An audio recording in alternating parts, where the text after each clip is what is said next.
Welcome to the Elk Talk Podcast with Randy Newberg and Corey Jacobson. Presented by the Rocky Mountain Elk Foundation.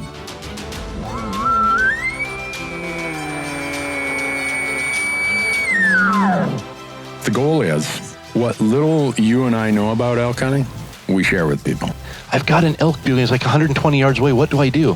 First off, the thought would never cross my mind when an elk's bugle 120 yards away to call anybody on a cell phone.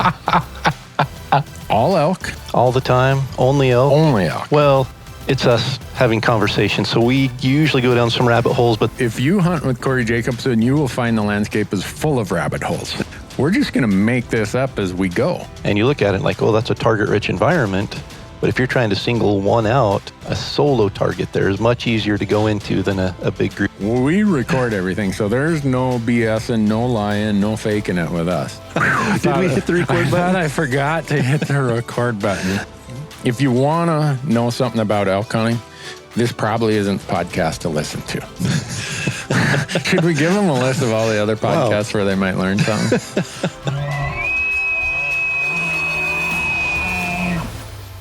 The Elk Talk Podcast is brought to you by the Rocky Mountain Elk Foundation, ensuring the future of elk, other wildlife, their habitat, and our hunting heritage.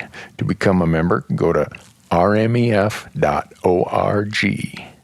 And the podcast is also brought to you by onX Maps. And with onX Maps, you can know where you stand with the most accurate hunting GPS tech on the market with land ownership maps that work offline. Go to onxmaps.com and use promo code ELKTALK, and you're going to save 20% when you sign up for an app membership at onxmaps.com. The podcast is also brought to you by Gerber.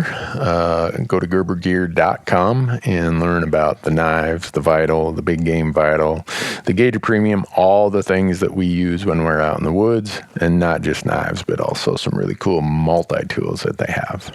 We're also proud to partner with Sitka Gear, and if you go to sitkagear.com, you'll see their full line of clothing, and their tagline is turning clothing into gear, and they are doing that through advanced technology that allows you to stay in the field longer, hunt harder, and stay safer. The Elk Talk Podcast is also brought to you by GoHunt.com. Go to GoHunt.com and sign up for the Insider. The Insider is changing how hunts and hunting information are found. No doubt about that. Use promo code ELKTALK, and when you sign up for the Insider, you're going to get $50 of store credit, mad money, in their gear shop.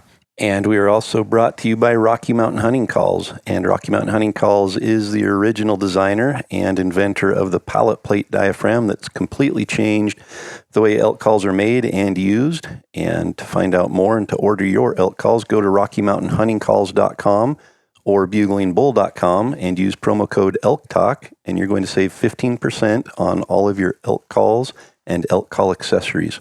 And with that, Corey, we are ready to get into it. Let's jump into it. Well, folks, you may be able to hear a little bit of echo here. I'm backstage trying to do this to let you know what's going on. Corey and I are doing a live Q&A here at the Rocky Mountain Elk Foundation's Elk Camp and Mountain Festival in Park City, Utah.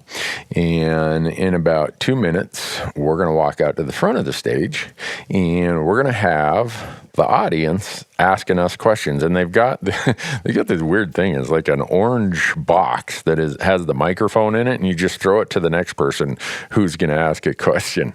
And I have no idea what the audience will have for questions. But if it sounds a little echoey or it sounds like we're in a big space, it is because we're up on a stage in this big open pavilion.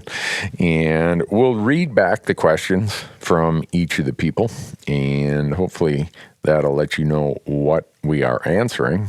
Nothing worse than somebody answering a question and you don't even know what the question is.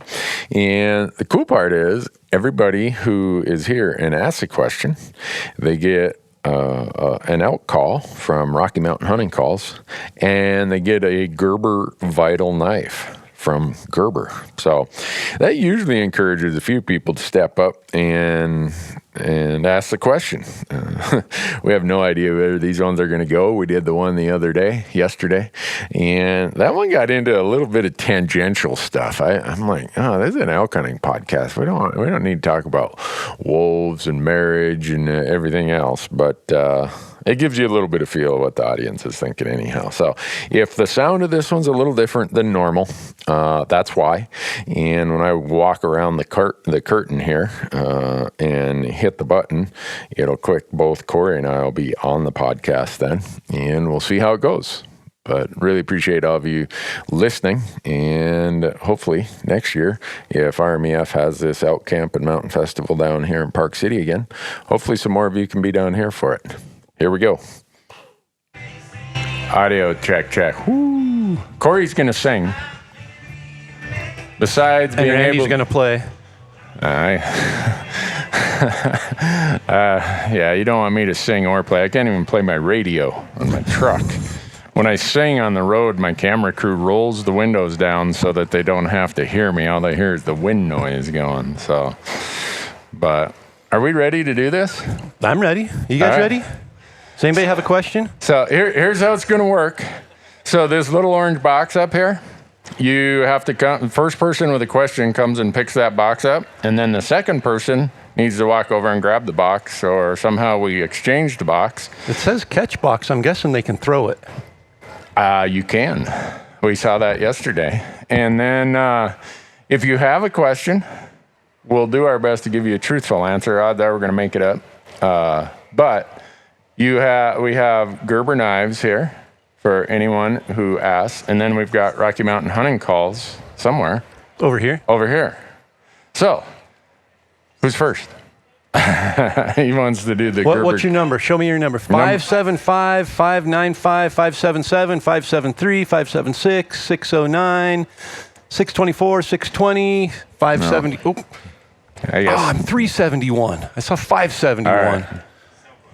Sorry. What's the question?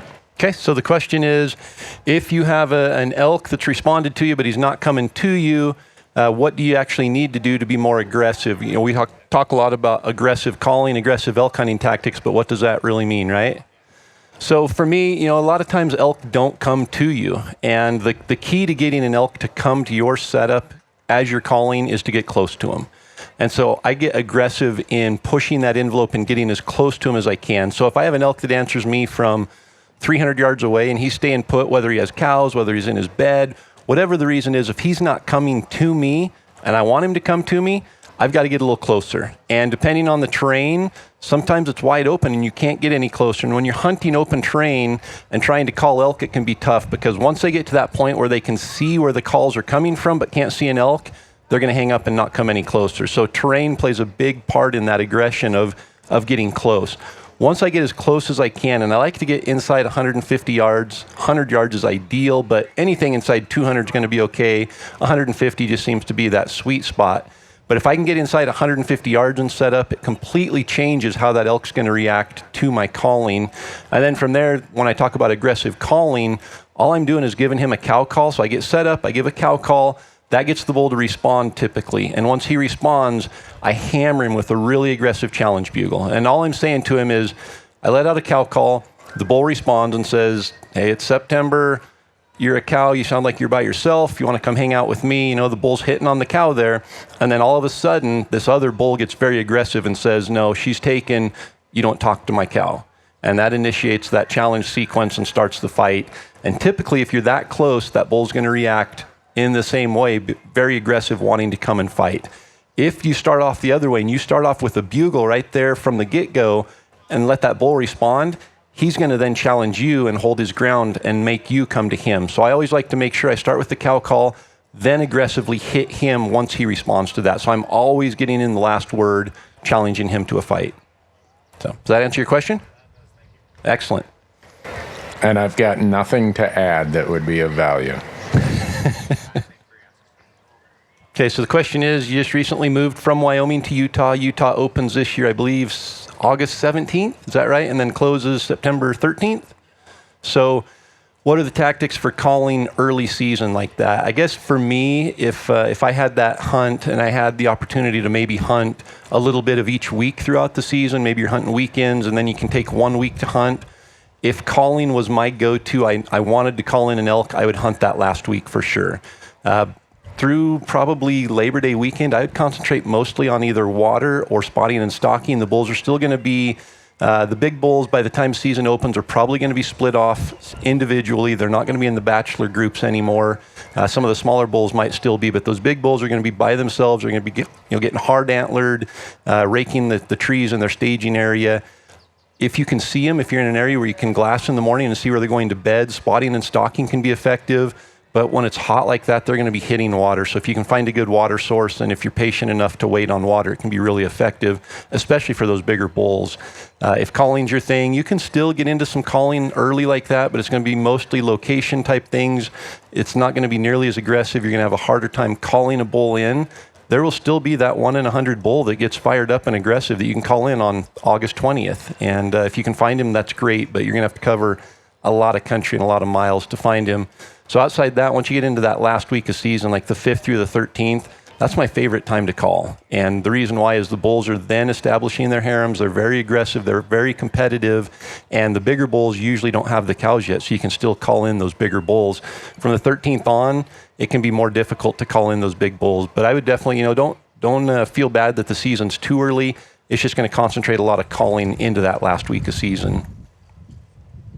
So the question is, or the comment, I'm an impatient hunter and I spook a lot of elk. What's the strategy to slow yourself down? How old are you? Oh, I'm 54 and I'm kind of slowed down by this time. That's why I Father gave you the Time has question. slowed me down. But I guess for me, I find terrain or places or season types that force me to slow down. I do a lot of glassing, and I get a lot of comments. People say, well, I hunt dark timber, and that's great. There are some elk in dark timber. But if you think about what elk need, especially in a sanctuary period like the post-rut or the late season, are you rifle hunting or are you archery hunting? Both. Okay, I'm referring to mostly rifle hunting. The elk that are in the dark timber can't stay there forever because there's just not enough food there. Very, very low foods. So there will be elk in there, but the elk densities are far lower than probably what you're going to see in other parts of their terrain and habitat. So for me, I've forced myself to become more of a glasser than a walker, and I get the impatient part. I got a camera crew that has ants in their pants. They're like, how long are we going to sit here? Well, till we see an elk. And they're like, come on, let's go to the next ridge. Let's go to the next ridge. Well, there is a time for moving and moving and moving. And sometimes I will move and glass. But it's a matter of discipline and forcing myself. And when I'm hunting those post-rut and late season periods, I know that the elk are in very small areas. They've found their sanctuary, so they're not going to move around a lot. So I think about what a sanctuary consists of for an elk. It's got really tough approach, whether it's noisy, it's whatever. And then for him, it has really good escapes. So I know because of that, me just walking around and trying to cover ground, I'm going to spook a lot of elk because of the places they select for sanctuary at that time of year. They select them for that purpose. So what I try to do is I just glass and glass, get to a new spot, glass and glass. And once I see them, then I strategically figure out how do I get within shooting distance. Okay. I have nothing to add to that because I'm impatient too, so I bump a lot of elk, and we just deal with it. He just needs to wait to get 79 like me. Corey will laugh about this. We did a podcast the other day with Larry D. Jones. And Corey, how old are you? 44. Okay. And I'm 54. And Corey said something about, running up and down hills or something. I can't remember what it was, but I said, well, wait till you get to be 55. And Larry is 77 and he's over there coughing. So I think Randy made a comment about being 55 and being an old codger, or there was something like that. And Larry kind of looked over at him like, you're calling yourself an old codger, and here I am at 77 still running up the mountains. So I appreciate what you just said there. Okay, so his question to you, Corey, is I scout all summer long, and it seems like after the first week of season, the elk are gone to some other part of the unit. Or maybe even before season starts. Okay. Okay, so I guess a couple things to keep in mind. When I'm scouting for elk, if I'm not focusing on a trophy bull, like if I draw a trophy hunt or something, it might change a little bit, but 95% of the hunts I do are just over-the-counter, public land type hunts. So I'm not focused on a specific bull. So my scouting focuses on cows. I want to find the cows because from about the time the cows have their calves, which, that first week of June, so a month ago, they started having their calves. From that point until the rut, they typically don't move too much. There's no need for them to move. They're typically in an area where they have good cover to have their calves. There's plenty of feed, and that's typically going to be the rutting area where the rut initially takes place. Bulls are a lot different. Bulls will be higher up right now in the summer months, and then when the rut starts kicking in, so right now they're in bachelor groups, just about that time frame you're talking, August 5th to the 10th, somewhere in there, they're going to break up from the bachelor groups and they're going to go to what I call staging areas. So they're going to find these areas that are just tiny little patches where they have food, water, and cover, and they're going to wait there and get ready for the rut. And then a little bit before the rut, so September 5th to the 10th, somewhere in there, they're going to move again and they're going to go to the rutting areas where the cows are.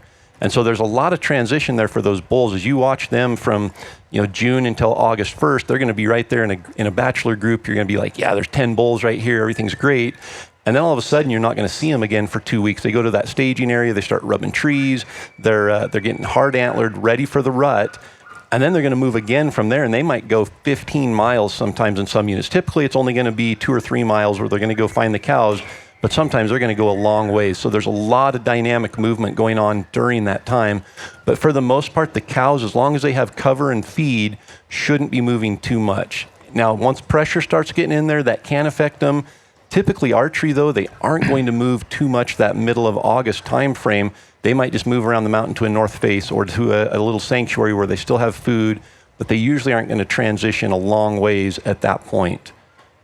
I would just add to that, we break it down into 5 calendar periods of elk hunting. You got early season, which is anything before September 1st, pre-rut, which is like September 1st to the 8th or 10th, and then you got peak rut that really picks up sometime after September 10th. There's no time in the elk calendar when they change their behaviors as rapidly as they do in the pre-rut. They're, like Corey said, they're going from the places where they're focused on food to the places where they're focused on breeding. So in a very short period of time, their primary need goes from food to breeding. And if you think about where cows feed, that's where the bulls will be. And the cows feed in different areas than the bulls. Right now, you'll see them at the very, very top of the summer range. And when you're scouting all summer, you're going to see them at the top of the summer range. Well, if the cows start slowly moving lower in the summer range, almost to the top of the transition range, those bulls are going to move a long ways from where you've seen them in July. So that might explain part of why it's like, where'd they go? So yeah, a lot of times, those bulls, people will focus on bulls on their trail camera all summer long, and then all of a sudden it's just a ghost town. And they hunt there for a week in the season, never see a track, never hear a bugle. Those bulls will move. So I really focus my scouting efforts on finding the cows and where that rutting area is going to be. So I look for lots of cows on my trail camera. And then in physical scouting, I'm looking for signs of previous ruts. So I'm looking for rubs, I'm looking for wallows, anything that's going to indicate they rutted here last year or previously, because they're typically going to rut in those same areas year after year. Great question. The question here was, he hunts Eastern Oregon, and it's very open. The cow groups will have, 40 or 50 cows, 4 to 5 bulls. How do you pull those bulls away? Because historically you've been a spot and stock archer, I'm assuming. Because if you said you're getting within 100 yards, if you're a rifle hunter, I hope you're close enough. But asking Corey, how do you pull those bulls away from the cows? Is that the right question? What week of the season are you typically hunting? Typically, it'd be the first week of September. Okay. So it's prime time to call, especially those bigger bulls. When you're hunting open country, the thing to keep in mind is when an elk gets to a point where he can see where the calls are coming from, he's not coming any closer if he doesn't see an elk. So there's 2 things to keep in mind when you're hunting like that. Number 1, use the topography as much as you can. There's no trees around, so you can't hide in the brush or anything. They're going to be able to see there's an elk calling from right there. So if you're able to get just on the backside of a little roll, a little knoll, even if it's just 10 yards and they're 100 yards away, they've got to come to that ridge to see down off the backside to see where the calls are coming from. That can be helpful. If you're able to get a partner to call for you, you're going to be, now you're going to be 100 or 150 yards in front of the caller, so you're able to take advantage of that terrain. So that bull has to come to a certain point where you are before he can see where the caller is. The other thing that might work, that might be effective, would be a decoy. And decoys in that country can be difficult. I like decoys in more broken timber, so you can flash a decoy out there and hide it, and the elk has to come through the timber looking for the decoy. If they see a decoy head pop up in the sagebrush and then disappear, they're going to be like, that's really odd. You might get one to come to, you might get one to turn and run the other way. So I would probably try really hard to use the topography and get set up in areas where you can call that elk, where he has to come to a certain point where you're going to get a shot before he can see where the calls are coming from. And then as a last resort, you might try a decoy in those situations. But you've picked the right time. I mean, spot and stalk works great that time of year. If they get in an area where they're bedded down and a bull goes off by himself to rake some sagebrush or to find a wallow or something, you might have a chance to slip in there. Or if they do set up in a good place, spot and stalk's probably going to be your first choice. And then once they get, if you can't spot and stalk there, maybe you can set up to call them away from the herd. So we got the Charlie Daniels of the turkey call here saying, why am I not the Charlie Daniels of the elk call? Is that right? All right. So that's for you, Corey. I'm glad all these calling questions are here. I'm just sitting up here relaxing. Doesn't anybody have a question on marital advice or anything? That's kind of Randy's forte here. We got that yesterday a bunch. So yeah, the question on you're very experienced with turkey calls. Turkey called a lot, mastered the diaphragm turkey call, but elk calls are a lot different. And why is that? So when you think about a turkey call, the clucks and everything that a turkey does are very abrupt. And so a lot of times you're using a wider frame, you're using a double or a triple latex to get the popping sound in there of the turkey call, and you're slapping your tongue up against it pretty abruptly, getting that, just individual sounds hitting off of that. When it comes to elk calls, you want to transition smoothly through all of the octaves and then drop off smoothly on it, and it's completely different. And so I found that, a wider frame turkey call with 2 or 3 layers of latex is very effective and gives me what I need to be able to abruptly hit that latex and make the sound I want. But with an elk call, I go with a little bit narrower frame and a single lighter medium latex layer, because that helps me transition through that. And it's completely different than a turkey call. Turkey calls are short breaths. You kind of pop, pop, pop, pop, pop, pop, pop on the diaphragm. And with an elk call, it's more you've got to control a long breath. So your diaphragm, you're taking a deep breath, and then you're slowly forcing that air across your tongue on the latex and controlling it as it goes up with tongue pressure, and then you let off on tongue pressure and come down. So it's a completely different dynamic between the two calls, and the same call that works for a turkey probably isn't the best call to use for an elk. So if you're trying your turkey calls, trying to bugle on them, that's probably the first thing that I would suggest changing, is getting an actual elk diaphragm, and then just work with tongue pressure to just gradually go through that spectrum of different octave changes, starting with low tongue pressure, adding tongue pressure to get the high note, and then dropping it off. And again, it's going to be that deep breath, and then slowly forcing that air across the latex instead of short bursts of air that a turkey call would have. Too much immediately. It's got to be a gradual increase in tongue pressure. Yeah, and thing to keep in mind, when you want to control the pitch, the sound that comes out of the diaphragm, you want to use tongue pressure, not air pressure. So I know a lot of people, when they pick up a diaphragm the first time, they want to hit that high note. So the first thing they do is blow as hard as they can on that diaphragm. And that's the wrong way to do it, because you're losing all your air. You're not going to have any consistency or control. So you want to use tongue pressure, very light air pressure to start with, and just get your tongue pressure. So the harder you push with your tongue, the higher the note is, and then back down. From there, you'll find that you want to add a little air pressure to hold that high note and then drop off. But yeah, control everything consistent, smooth with tongue pressure. Thank you. Absolutely. I get to repeat that question, because that one's for Randy. So the question is that he tends to overpack, and he wants to know what the essential items are that he can put in his backpack to make sure he has everything he needs but not be carrying too much weight. And I'll turn that over to Randy, but I do want to make sure that you realize a 10-pound rock in your backpack is not necessary. And Randy carries those around a lot. Thanks to Corey. Are you rifle hunting, or are you arch rifle hunting? Okay.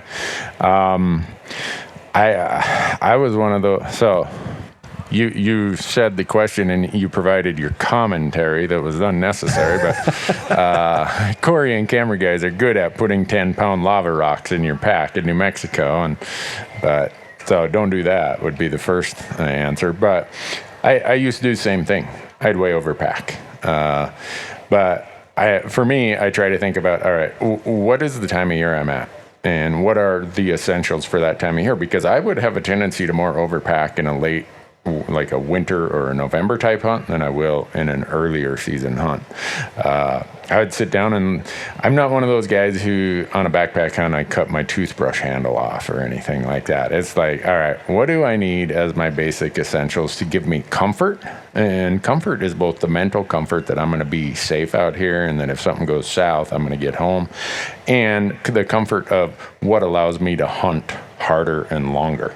And usually those come down to a basic essentials of a survival kit and a first aid kit, which for me is very minimal. I don't carry a lot of the stuff you see. I carry these Aqua Myra droplets that if I ran into a bad situation and I encountered water, I could get water that way. So I'm probably not going to run into anything I can't handle from a survival standpoint with just this really little kit that I have. And then it gets to, all right, how much optics do I need? Do I need to carry a spotting scope plus my binoc, my 8x42s I have around my chest and my 15x56s? And I see people carry a lot of stuff they aren't going to use that day. There's nothing wrong with leaving something at camp or at the truck that day that you don't need.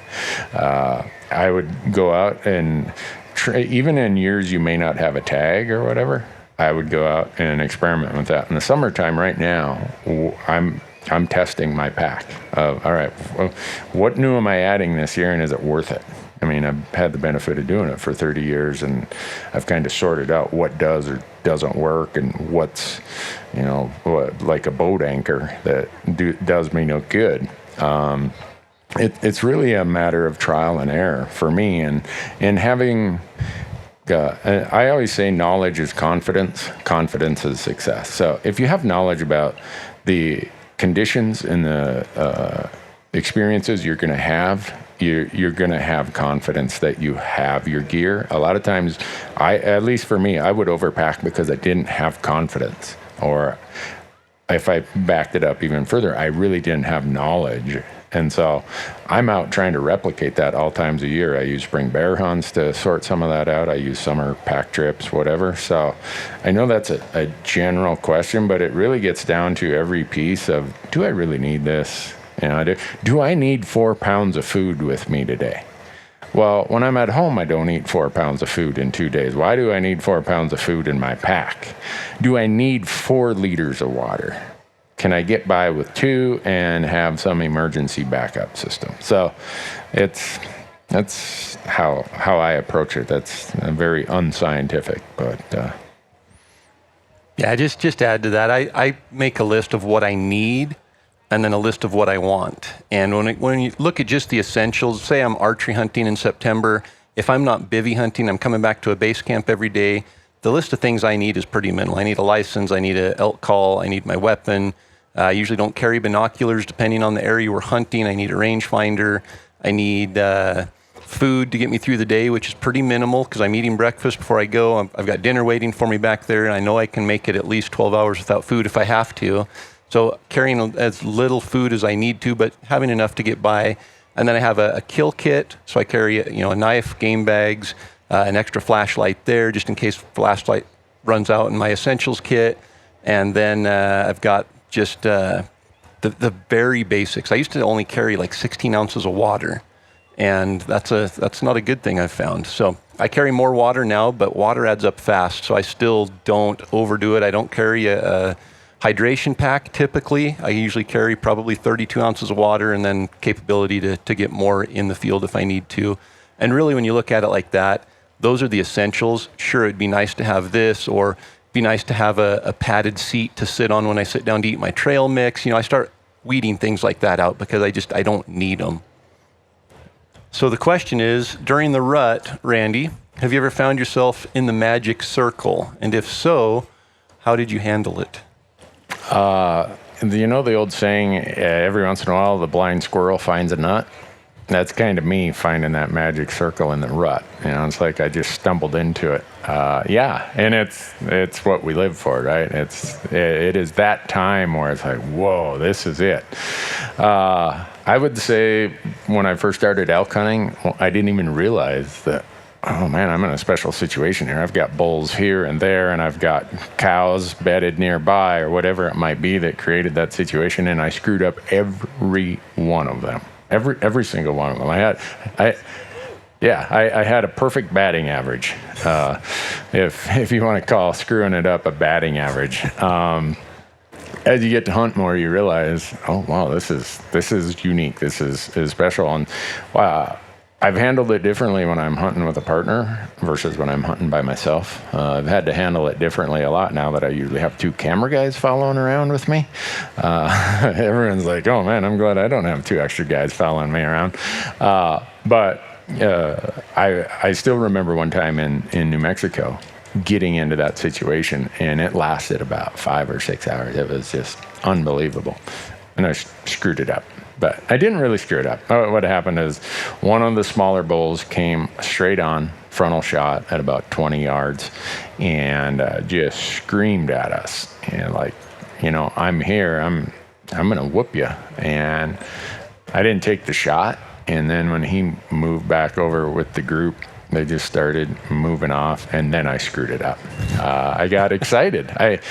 When you hear that much bugling, you take for granted that they're not going to smell you, or they're not going to hear you or whatever. And what did I do? They're just over this little swale, like 70 yards over there. It's really thick, so I'm not worried about being spotted, but it's about, I don't know, 2 and 3 in the afternoon, and the thermals are pretty steady except in this little shaded spot. I'm like, oh, they're not going to smell me, and it's only 10 yards across there.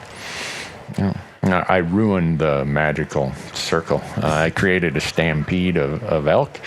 But sometimes you get that's why we hunt, right? Is for those excited times like that. You hope that once a season you end up like that. And got excited and I messed it up. And I'll let you chime in on some of that, because you end up in more of those situations than I do.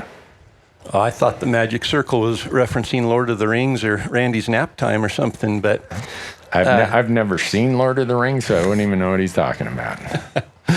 No, it's a special thing, and I think, you know, we hope to experience something like that, and you just have to play it by ear, really, because every situation's different. The magic circle is different every single day in every single different place. So I think, you know, just understanding, are the elk on the move? Is there chaos going on because there's a cow in estrus and the bulls are running around just bugling everywhere trying to get, you know, it's hard to get their attention when there's a cow in estrus doing that.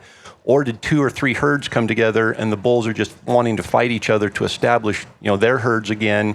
You know, times like that are great to run in there in the middle of it and start bugling and cause a fight. So I think understanding each situation, and, you know, it happens fast. It's dynamic. You can't just have a plan in your head and go and try that. You have to realize what's going on and then make the best decision there. But when I get in those situations, I'm usually pretty aggressive right away. And then when things kind of blow up, there's still little pockets of magic circle going on, and then you can start honing in a little bit and taking a little bit more time on it. But when you get in that situation, the last thing you want to do is sit back and just wait for something to happen. You can still make things happen. So. I did learn from that mistake I made in New Mexico, because a few years later in Montana, it's September 10th and a full moon. So this hunt is why I have zero concern about a full moon period, and Corey's going to throw a water bottle at me for just saying that. So it's mid-afternoon, and the magical circle's going on about 250 yards across from us on a little timbered ridge of private land, and we're over on the public. And I knew that if I pushed the issue and the wind's bad, we're screwed. So I waited, and Troy, the camera guy's like, how long are we going to sit here? However long it takes for that magical circle to slowly come over here to the public land. And anyone who's ever watched that episode, it's grainy footage because we had to wait until that last little minute. And pretty soon, here comes my best archery bull that I've ever taken. walking right out here at 20 yards, and he had no idea, and we'd waited for the perfect wind. We'd waited for everything else, and there's bulls bugling everywhere. And somehow I regained my composure, and I hit that bull. I had to look at Troy to say, did I hit him? I heard a crack, but I was shaking so bad I thought there's like a 50% chance I could have missed this thing. But so I learned from that experience, and like Corey said, it's so dynamic, you got to kind of play it by ear. Before we get to the next question, we're going to jump and take one from Instagram here. Do we have a question, Daniel? So the question from Instagram Live is, if we could pick one state to hunt early season archery, what state would it be and why? New Mexico. That'd be the last state I picked, because I hunted there with Randy early season one time. It's those elk in New Mexico, and they get out in the grasslands, they aren't moving. If they find a piece of shade, they're staying there. And for me, that early season hot weather stuff, they're somewhat predictable based on the arc of the sun during the day. That's just my experience of hunting them in the grasslands. Because he did say early season spot and stalk. No, I think just early season archery. Oh, well, Corey's going to call them. I'm not going to. I'm going to spot and stalk them. So send me to New Mexico. And I just love the consistency of their daily pattern. You can almost predict when there's very small parts of shade, they're going to be using one of those very small parts of shade in their daily pattern of going to water, come back to bed, feeding along the way, getting up, going back to water. My experience has been they're pretty predictable. And I will give Randy credit, because we did end up spotting and stalking the bull that I shot in New Mexico, and he knew what he was doing there. I tried for 7 days to call in an elk, and finally Randy said, can we just try spotting and stalking out in the grasslands? And I gave in, and it worked. So for me, though, early season archery, there's a lot of options. And fortunately, we have a lot of public land and a lot of over-the-counter opportunities where we can just go and buy a tag. We've got Colorado, we've got Oregon, we've got Idaho, and then places like Montana and Wyoming that you can get a general tag as a non-resident with 0, 1, 2 points. So a lot of opportunity that we can bank on for that. I think my favorite, if I had to choose, would be between Idaho and Wyoming. I live in Idaho, so I've got an advantage there. It's home state, so I'd probably pick Idaho, but Wyoming wouldn't be too far behind. And it's just because my style of calling, being aggressive, especially early season, September 5th to the 15th, both of those states lend themselves to a lot of action and a lot of activity when it comes to calling. So, great question. All right, back over here. So the question is, a high desert or a water-dependent state like Utah, where you have, last year a very dry year, this year a very wet year, how does that affect your scouting, as well as how does that change your hunting throughout the hunt as weather maybe changes or as the drought increases or decreases? So Randy has a lot more experience hunting those desert states of New Mexico, Arizona, Utah, Nevada than I do, so I'll let him take that one. Well, understand that my experience isn't necessarily success. It's mostly failure and trying to learn from that. So I might have hunted there more, but I don't want to promise I've had all that much more success. But in a very wet year like this, and you use Utah as an example, but you could use Nevada, you could use parts of Wyoming, parts of western Colorado, the more lower, like Great Basin kind of stuff. It's very green here right now compared to other times when I've been through this part of Utah. So you're going to have way more availability of two critical components, food and water. So in a dry year, you're going to have concentrations of elk in areas. And when you find the concentrations, the numbers are going to be much higher. Now they're going to be more dispersed because what they need is more dispersed across the landscape.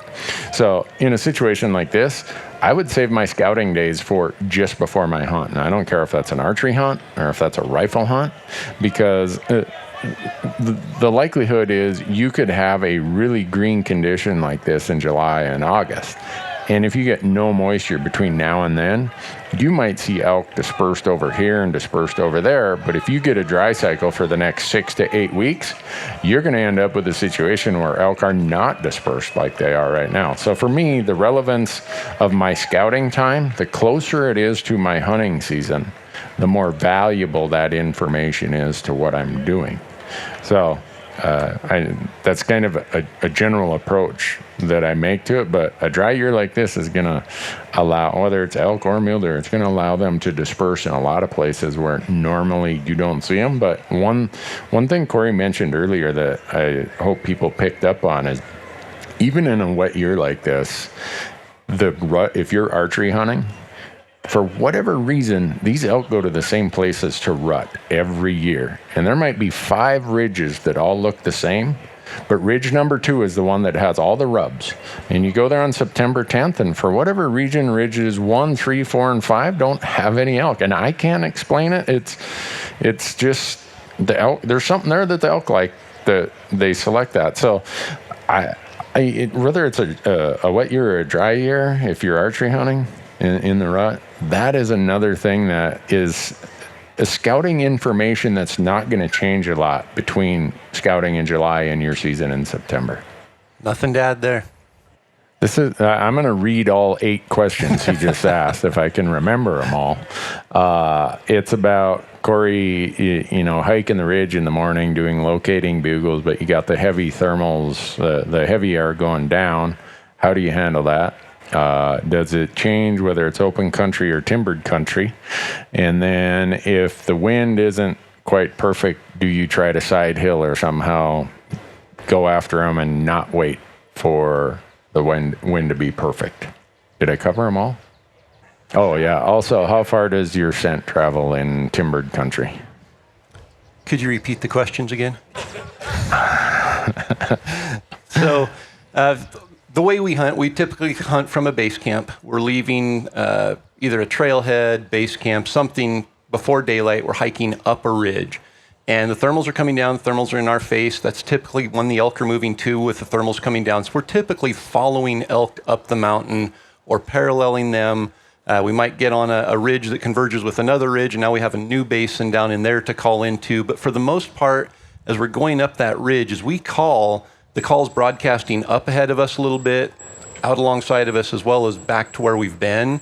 For the most part, I'm not as worried about where we've been. And that's where the thermals are going to actually be going, because if I've done it right, I've bugled from down below up into that, and the bull's already answered. If he hasn't answered, by the time I get up a little higher on the ridge where the thermals are now dropping into that draw, hopefully he's heard my bugle, or I know that there's not an elk there. So I use the ridge to travel up, but I'm still trying to bugle more up ahead of me, up into a basin, far enough away that I can make a strategic play to get into position before the wind actually affects the elk. So I do travel up the ridge.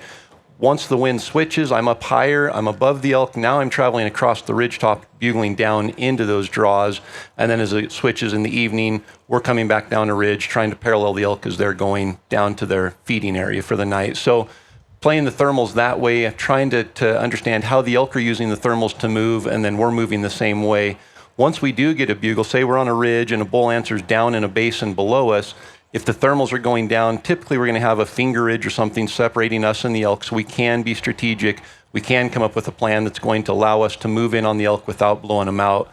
Sometimes, though, you step up on a ridge and bugle, and 100 yards down below you, a bull answers, the winds are going that way, and it's over right there. So thermals are everything in hunting elk. You've got to prepare for it. You've got to plan for how you're going to approach an area based on the thermals. And then once you get a response, you definitely have to pay attention to those thermals.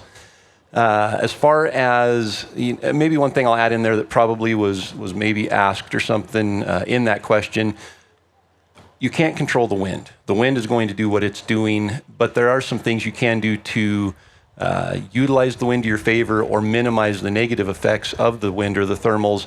And if I can get on the same level as the elk, so elevation-wise, if I'm moving across to an elk, thermals are usually moving up or down the mountain. So we've got a thermal that's moving down in the morning, moving up in the afternoon, moving back down in the evening. If I can get perpendicular to that wind pattern and move across, if it does switch, if there's a swirl or something, it usually switches 180 degrees. So in the morning, if the thermals are coming down, if I'm moving side hill across and it switches, the sun hits that hillside and the thermals all of a sudden switch and move up, if the elk's over here, he's still not going to smell me. So I always try to get on that same level as the elk to move in and minimize the effects of the thermals. And then the last question, how far will thermals carry in timbered country? you've got all sorts of draws, and you've got an open hillside, and you've got shady hillside, and north faces and everything. So the thermals are just continually doing this, and as they get farther away, they're a lot more diluted and not as much of an effect. But I have sat on a hillside in open country and glassed elk from 3/4 of a mile away and saw them lift their heads and look up and bark and take off across the hillside, knowing there was nobody else in there. So I don't even take a chance on distance. If the wind's moving in that direction, I've got to find a way to get completely around and get it in my favor. So, great questions. I'm going to let you repeat the question, Corey, because you're intimately familiar with your line of calls. So I get to repeat the question and pass it to you? Is that what you're saying? No, you get to do both. I'm going to take a nap here. So the question is, diaphragm calls. He has a really small mouth and has tried like the Mini Master, which is made for children, women with small mouths, with a smaller frame, smaller tape.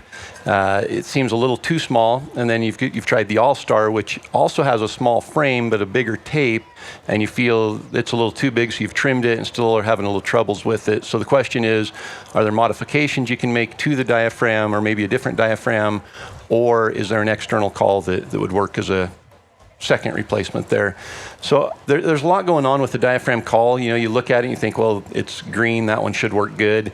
But in the construction of a diaphragm call, you've got the latex, which actually is what makes the sound. And so you've got thickness of latex and you've got stretch on the latex, which really affect the sound that you're able to produce, the range of sounds, the ease of usability of it, all of those things.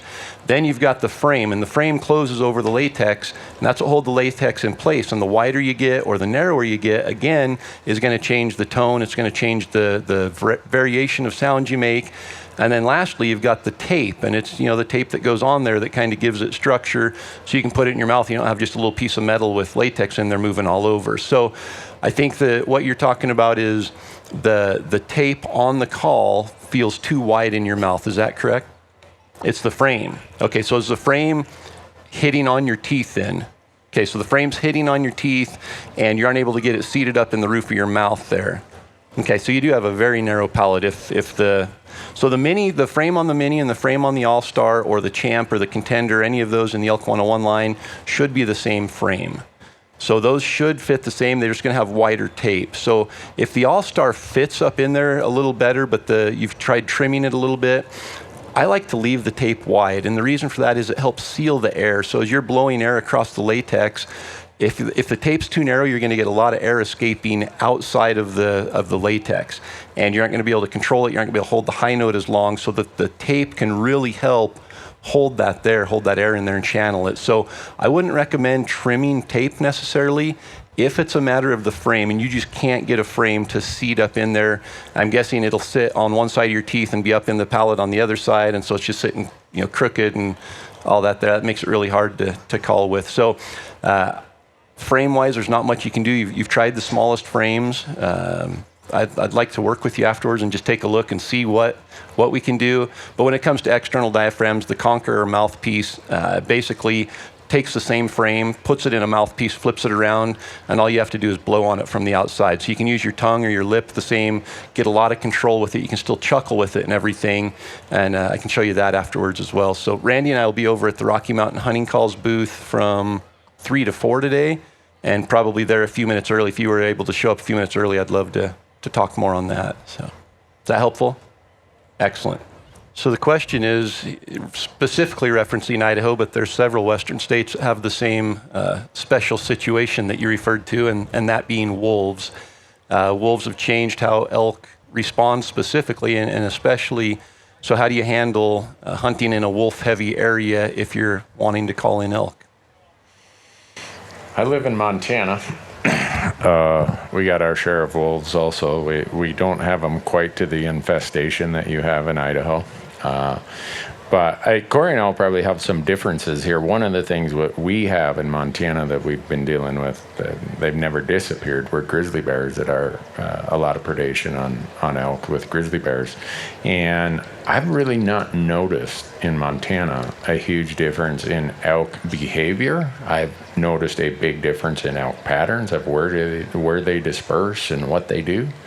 But I have found that even where there's wolf sign, the elk are still being elk. So I can only say that as my Montana experience. I've not hunted Idaho, so I'm going to point to my left here and throw all that on the shoulders of the guy who hunts in the wolf country of Idaho. And I do. I live in the epicenter of wolf country, and we had a wolf in our driveway this winter as we were leaving for spring break. I shot a wolf last winter within a couple miles of our house. So we live and deal with that very heavily. I hunted Arizona in 2005 for the first time. And it was really before wolves had gotten a stronghold in Idaho. They were there, and we'd seen them since 98, 99, somewhere in there. But going to Arizona, it made me realize the differences in hunting a heavy predator area versus an area like Arizona where they have coyotes and mini wolves, or I don't remember what they call those, the Mexican gray wolves, I think, that really don't affect elk like the wolves we have. So the calling in Arizona was off the charts. The elk bugle continuously. They bugle all day. And you get in Idaho, and they're more, they pay attention to when and how they bugle. And if there are wolves in the area, the elk have learned that they're just a dinner bell when they bugle. And so getting a response out of an elk is a lot harder. The days of having an elk just bugle his head off all day because he's got a cow in estrus there in some of those areas is over. But with that being said, we've found that wolves travel a lot. They're very mobile. They'll hit a drainage one day. The next day, they're 5 miles away looking for elk in another drainage.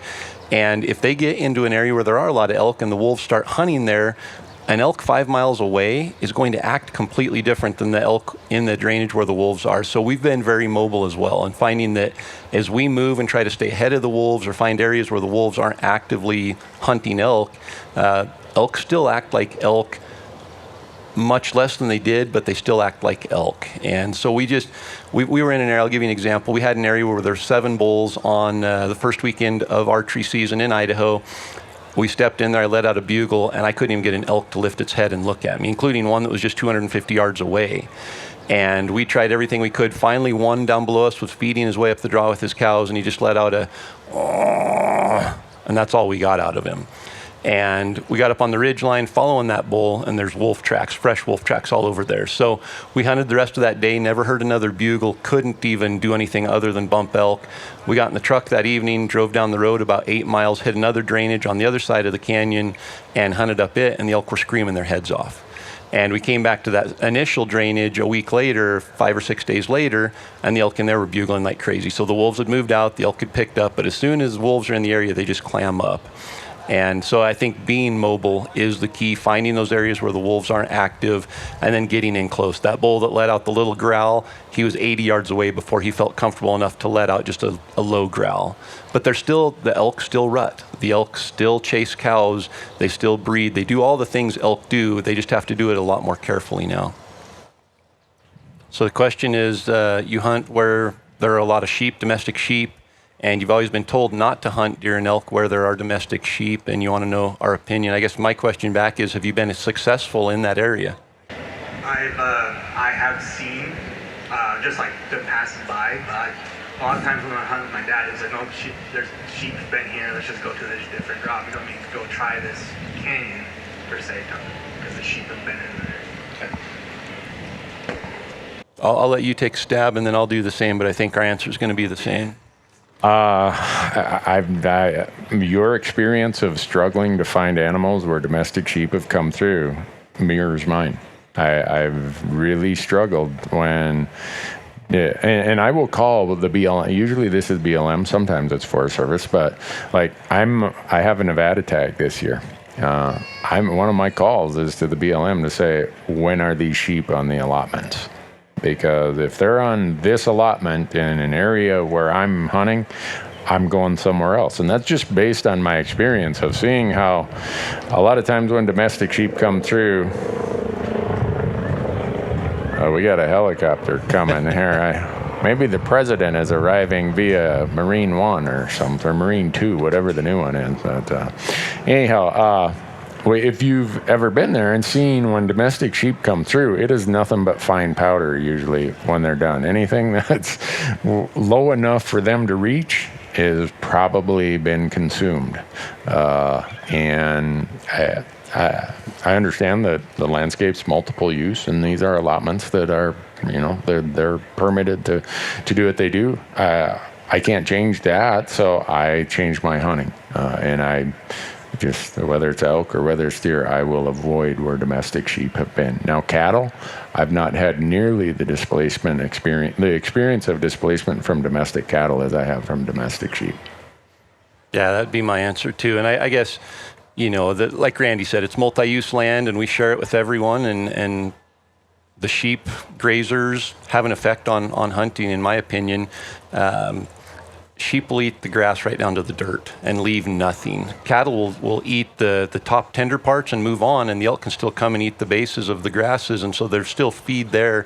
The other thing to keep in mind is if you have 2,500 sheep bunched up moving through an area, they're loud. They make noise. The dogs that are running around there barking, and elk just don't like that pressure. They're going to move off away from that, and I typically don't find them even near where the sheep have been. So if I get into an area where there's sheep, I'm typically going around somewhere else to get away from it. So the question is, and so now you see that I'm deferring to Corey on this one. If you have the elk coming towards you but is not in your range, what tactics do you use to get him to keep coming and get within range? And are you talking archery? Because if it's rifle, it's a little easier answer. Archery? Okay. So there you go, Corey. How are you going to bring them in closer? So that's the hard part when you're calling elk, is once they can see where you're calling from, if they're coming towards you and say they get to 120 yards and they can see right where that sound's coming from, they're going to stop there and wait until they see an elk to come any closer. They're using their sense of sight to keep them safe. If they can't see that, they're going to use their sense of smell, so they're going to circle down below you sometimes. So the best thing you can do in that situation is have two people, have one caller and one shooter, because when your caller's back behind, that elk's going to have to come in even closer to the caller before he can see where the sound's coming from. So you as the shooter set up out in front are going to have an opportunity to get a shot, hopefully before that elk stalls, and hopefully he comes into your shooting range. So having a caller behind you is going to be the key.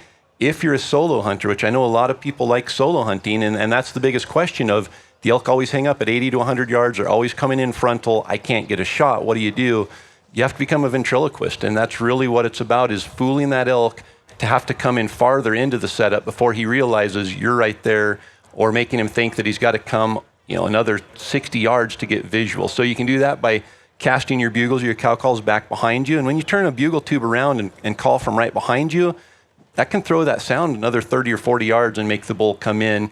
The other thing that's important is your setup. And you've got to set up in an area where that bull has to get within 30 or 40 yards of you to be able to get a visual on where the call's coming from. So that would be my two suggestions: hunt with a partner, or make sure that the bull has to come in really close before he gets that visual. I have nothing to add.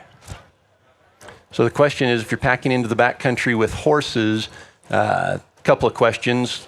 Anything you need to know as a beginner packing with horses, and then how much can an elk actually, or how much can a horse actually carry in or haul out?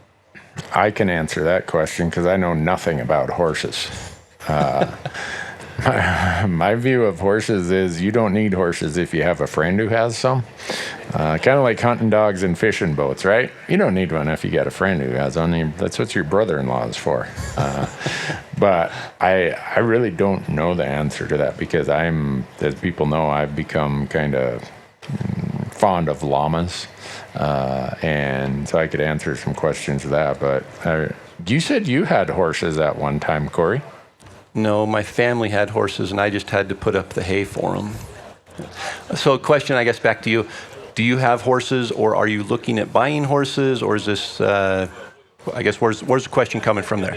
Gotcha. So to clarify the question, she has horses and uses, for rodeo, team roping, all of that. Her husband is saying, can we use the horses to hunt off of? And you're thinking, why would we go back into the backcountry on our feet when I have horses here? So wait, before you answer, is this a marital advice question? He's nodding his head yes, that this is a marital advice question. He says his feet are fine, so we'll let you go from there, Corey. I'm kind of the same. As many rodeos as I've been involved in with horses, I've decided to just hike anywhere I need to go. And so, you've got experience with horses. You ride horses. You're comfortable on taking them.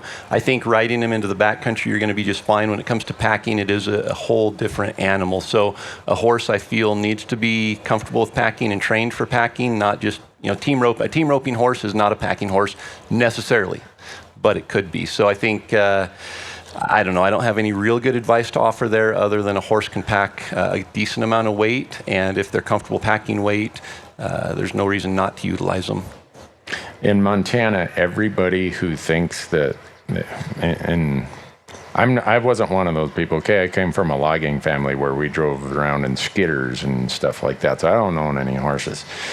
But I know a lot of people who own horses, and those who use them in the mountains with great regularity are on a first-name basis with an orthopedic surgeon. And that's why I'm with your husband. I'm walking. Nothing personal, just a lack of experience of horses and observing all of my friends who have horses eventually being on crutches and stuff like that. So now the people who have good pack stock are sitting out there shaking their head going, you guys are fools for not utilizing it. So yeah. I think it's a matter of experience, and where you have experience with horses, if nothing else, lead them in there with your camp on there, and I'm sure they can handle that. But definitely don't go to the trailhead and put a pack saddle on them the first time and expect them to go. Definitely make sure they're ready. So how about a question from Instagram? Do we have another question, Daniel, from Instagram? So the question from Instagram Live is, what techniques do we use to keep meat from spoiling in the backcountry? So we're assuming probably archery season, early season type hunts where you're back in several miles. What do we use to make sure the meat stays good? Yeah, that's a really important question, because for me, the essence of why I hunt is for meat and for food. And you'll even get some of these stretches in October where it gets up in the 80s. I was like, man, I'm worried about this meat spoiling. For me, it's about getting the animal as cooled off as you can, as quickly as you can. It's about shade. It's also about wind, and it's about what game bag you use. And I'm a big fan of synthetic game bags.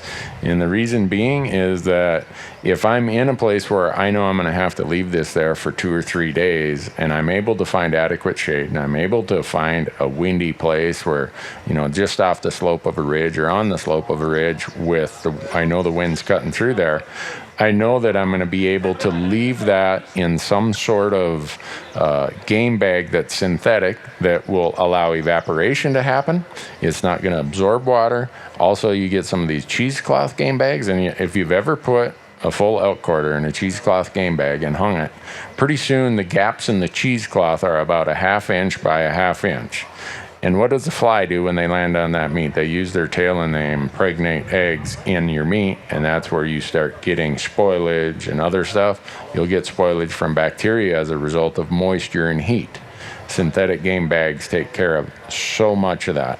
One other thing, if it is super, super hot, and say you're in a place that has a creek nearby or a water source nearby, evaporation can drop water temperature or drop air temperatures 5 to 10 degrees. So if you can build some sort of frame over the top of where you're going to hang that, and build that frame over a flowing creek or something. It doesn't need to be much of a creek. And if you do have a tarp that you can put shade on it, you're going to get another 5 to 10 degrees lower temperature, even in the middle of the day. We've had meat hang in our camp for 3 to 4 days, and it was just fine. And to me, it's all about shade and wind, and getting it cool, because at night in most of the West, your temperatures are going to get down in the 40s. Even a high 40s. Well, there's not much spoilage is going to occur if you can keep that meat temperature low. And by that I mean in the 40s. And yeah, it's going to raise a little bit during the day, but you'll be surprised if you take care of it properly how long you can keep meat in a camp with shade and wind and lack of moisture. Yeah, and just to add to that, there's always the debate, do you leave the bone in or do you bone the meat out? And I think if I'm in the backcountry and I'm going to leave that meat for 3 or 4 days, I'm leaving the bone in. And the reason why is when you bone all that meat out and then you stuff it in a game bag and hang it there, it's just a big insulation ball, and the middle of that meat is not going to cool very quickly. So the thing to do is, if it's warm out, that hind quarter especially, when a meat sours on the bone, it sours from the bone. That's where the massive heat is. It can't escape. So all I do is take my knife and run it right down the bone and just open that up. So all the heat can come pouring out from the bone, let that cool, and within 15 or 20 minutes, you can put your hand on it and feel it's noticeably cool to the touch. So leave it on the bone, but open it up so the heat from the bone can come out. That's really important. And then once you hang it in the game bags, keep it in the shade like Randy said, and we've had no trouble keeping, even when we're hunting, it gets up into the high 70s, low 80s during the day, getting down into the upper 40s, low 50s at night. If we can keep that meat in the shade along a creek somewhere and get it opened up, that first 2 hours is the critical part. Get the hide off the elk as quickly as possible, get that meat opened up from the bone so that the heat can come out and get it in the shade, and it's going to be fine for a handful of days, no problem. Yeah, and to add to Corey's point, I very seldom will bone an elk that I know is going to hang very long. If it's going to hang overnight or for 2 days, I'm leaving bone in. I'm going to do what he said, but then when it comes time to get out of there, I might pull it out of that game bag and then I'll bone it.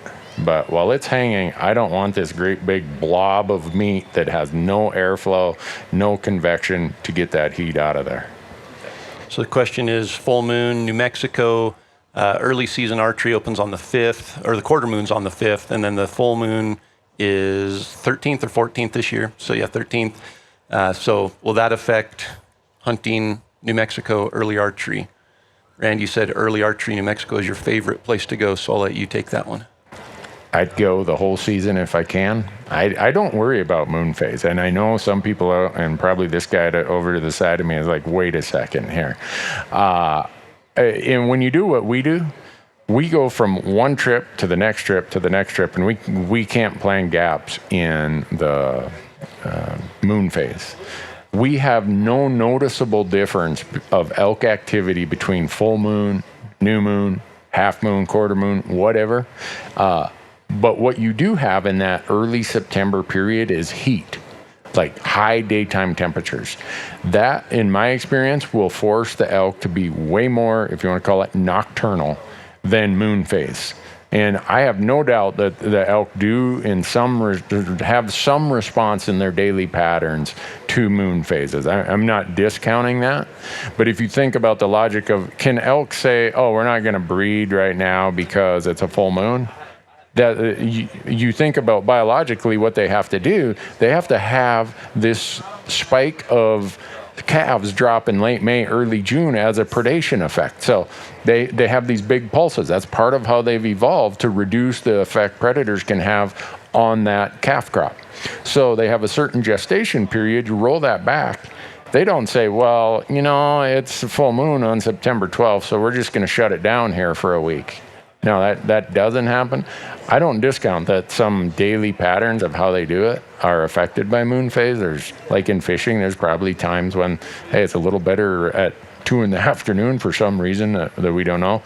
But as far as what I would do there, I'd go and hunt the whole season I can, because those early archery seasons in New Mexico are September 1st through the 14th. Is that when yours is?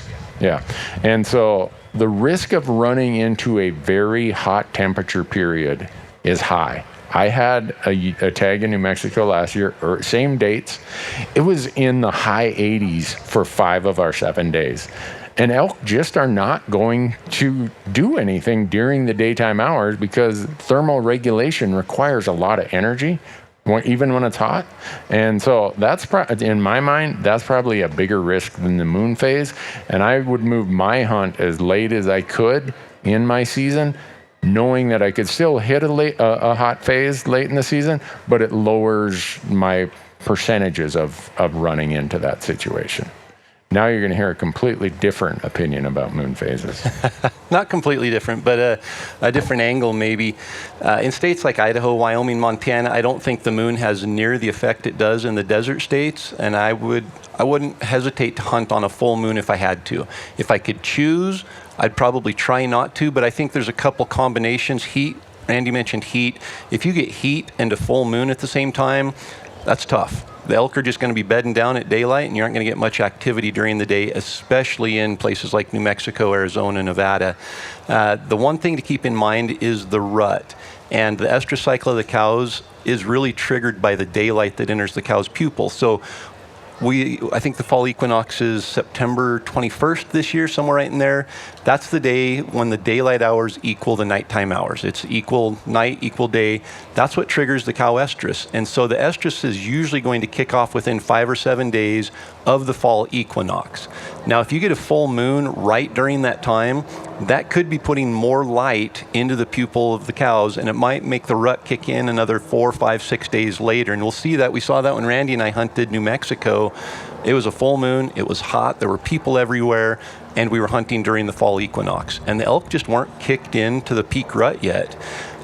With your season, I don't think you have to worry about the peak rut as much, and so it's not as big of a factor from that standpoint. You're going to have heat to contend with, and the other thing to keep in mind is every day of that hunt, the bugling action is going to increase. The elk are going to be gearing up more for the peak rut, and so each day that goes by is going to be better for bugling. So if calling is your primary tactic you want to employ, I would definitely focus on the latter part of that season and not worry quite as much about the moon's effect on what's going on right there. So Chad, the guy in charge of this operation, came up here and gave us the index finger. It's better than the other finger he usually gives us. Yeah. And that means one more question. So we got the guy with the microphone here who gets to be the last question. So the question is, in the peak rut, you're trying to get in on the herd bull, and you have a lot of satellite bulls in the timber that kind of slow you down from accomplishing your objective. And did you say here in Utah? And you're hunting peak rut, so are you talking rifle archery? Okay. Oh, rifle? Oh. Which can be a problem when you have satellite bulls continually coming into calls and you're weeding through them trying to get to the herd bull. So the question is, how can you get to the herd bull and weed through all the satellite bulls? How to get past them? Yeah, I just, if I had a rifle, I'd just wade right past them, because a lot of times they'll bump off to the side. And if I still had the wind in my favor, and I knew that the bigger part of the herd with the herd bull in front of me was not going to smell me, I wouldn't worry about bumping some satellite bulls out of my way if I had a rifle. I would keep the wind in my face, and I'd just keep closing the gap, and I'd just look at those smaller bulls and say, get out of the way, I got work to do here. But that's an oversimplification. But there's times where we've had tags in early October in Wyoming, where we've had the same situation where it's still the rut period. And it's like, you know what, we can bump this one, and usually if you got a satellite bull that's 100 yards away in thick timber and you bump it, and the herd and the cows have not smelled you, they're not going to just take off running. Now, if they've smelled you, the game's over. Yeah, so I guess you're hunting heavy timber, so are you calling? Yeah, so you're calling. So you hear a bugle, you don't know how big it is. You set up, comes in, it's a raghorn, and you've got to get up. So you're spending most of your morning calling in 5 or 6 bulls, wading through the raghorns trying to get to the big bull, because the raghorns are probably going to be more responsive to calling during that peak rut. They're getting kicked out of the herd, they're getting fought off, they hear some calling going on, they're going to go in and take a chance that they can find a cow there. The herd bull is staying with the cows, which are moving typically in the morning, going to the bedding area. So you're spending all morning wading through satellite bulls who are receptive to calling, while the herd bull's stuck with the cows, and then they go bed down and go quiet, and you've wasted a morning. So I think, in that heavy timber country, it's a matter of knowing the bulls that are in there. If you know there's a herd bull in there, like Randy said, don't spend a lot of time calling, especially with a rifle. You don't have to set up and have perfect shooting lanes. If you have a bull out there, feel free to be aggressive and walk in on it. And once you get within 100 yards or something, maybe stand next to the tree and call and try to get it to come to you, but be a lot more aggressive and going in there and not wait each setup and spend 20 or 30 minutes calling in a bull when you can aggressively go towards it and get a shot with the rifle. So are you an archery hunter also? So that archery mindset is, I've got to set up, I've got to get everything perfect and call the bull into my setup to get a shot. When you're hunting the peak rut with a rifle, you don't have to do that. You can be a lot more aggressive. All you need is 5 or 10 seconds of that bull within sight of you, and you get a shot. So I would definitely do what Randy said, blow through them. Once you get visual on them, don't worry about bumping them. They aren't going to go back and alert the herd there's danger. As long as you have the wind in your favor, keep going and pushing on until you get into the herd. I'd add one more thing to that. In the peak rut, once the herd bull has established his dominance, if you ever watch their behaviors, they are pushing the herds of cows, trailing along, and as a general rule, the satellites and spikes and raghorns are off to the side or trailing behind. By about 10 o'clock in the morning, that bull will go, and that group of cows and that herd bull will bed. And a lot of times you'll hear them bugling from their bed. And then I've seen it way too many times to discount this as a strategy, is about noon, 1, 2 in the afternoon, at least in the arid states, and when it's hot and they have to go in water, that herd bull will get up silently and solo and go in and water in the middle of the day, and then he will silently come back and bed with his cows. So if for some reason the wind's not allowed you to do what you need to do, but you know where they're bedded, don't give up on the idea of setting up on the periphery and taking advantage of the fact that that bull likely, if he's really active and it's warm, he has to water multiple times a day. Just the water he might get in the morning before they head to bed or in the evening, a lot of times is not enough, and he has to expose himself to danger by going and watering at midday, and that could be another possibility of where you could get him. That and calling. Don't discount calling in the middle of the day during that peak rut. Those herd bulls will be the cows are set up there, they're very territorial and protective, and you can get in there and challenge a herd bull a lot and get him to come in and chase you off. So, well, I think we need to wrap it. A big thank you to Gerber and Rocky Mountain Hunting Calls for providing the gear for the questions. Thanks to all of you for coming out and being here and answering the questions. Randy and I will be at the Rocky Mountain Hunting Calls booth at 3 o'clock, and if you've got more questions or want to come by, we'd be happy to shake your hand and talk elk hunting, and then we'll be at the Gerber booth from 4:15 to 5:15. Thank you.